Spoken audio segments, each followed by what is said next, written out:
Utah, because I thought they're in a little bit of a rut, and they pulled out a game against an Oregon State where Oregon State had some key mistakes down the stretch, and I just felt like it knocked Utah right back in the whack because they played fantastic tonight.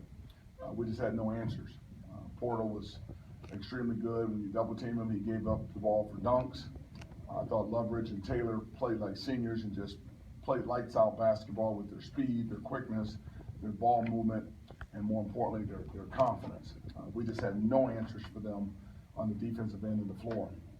We bounced back in the second half offensively, but the hole was too great. All we did was exchange buckets. We couldn't get any stops, any string of stops whatsoever, and they really controlled the game, even though we scored better in the second half.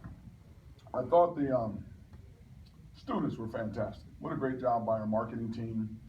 What a great job by these students. I thought it was the best crowd we've had since Gonzaga, and unfortunately, we let them down because we did not play tough enough basketball in the defensive end of the floor.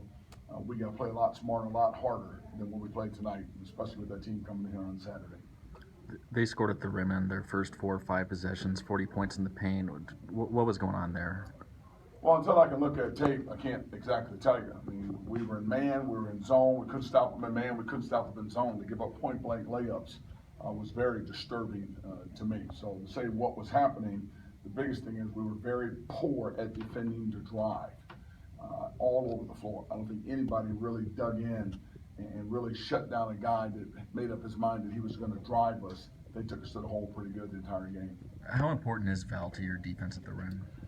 You know, he's extremely important, but I still don't want to sit here and say Val is the answer. Yes, he changes the game on that back line, having a shot blocker sitting back there. Obviously, we miss him.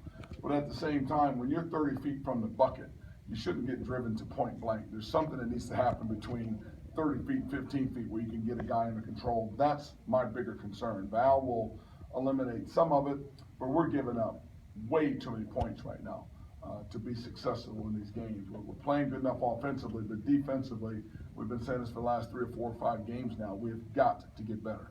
We'll just keep working on it. Is there something you would have liked to have been able to do defensively in the post that you couldn't do with the way they were hitting their three-pointers?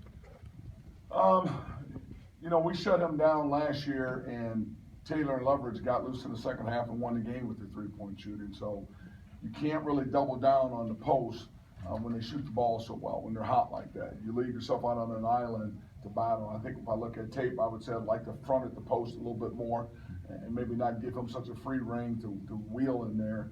But it was very difficult to do any stunting against him with the way Taylor and Loveridge and Tucker were shooting the ball. Coach, when they're having that much success both beyond the arc and in the post, do you try to focus on one area or just the defense as a whole? Well, in this game, it was the defense as a whole. Obviously, a 2 is much better for you than giving up a 3, but we weren't stopping the 3, we weren't stopping the 2 either.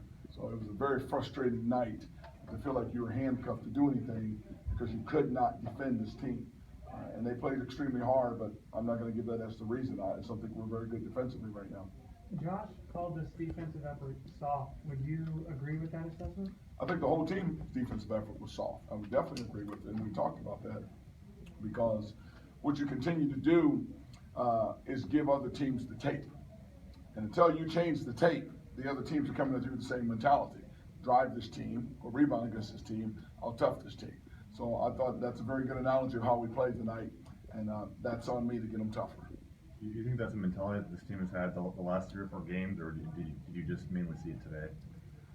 I think it's a mentality the program has had, I've seen, and you know, from afar, and then getting here and everything else, and it's a mentality we've worked extremely hard to change, and we're just not there yet. And we'll go back to the drawing board on it again because it's very unusual for teams that I've coached to give up points like we're giving up points. And I take the responsibility for that because I've got to get this team mentally and physically tougher. Will it happen overnight? Probably not.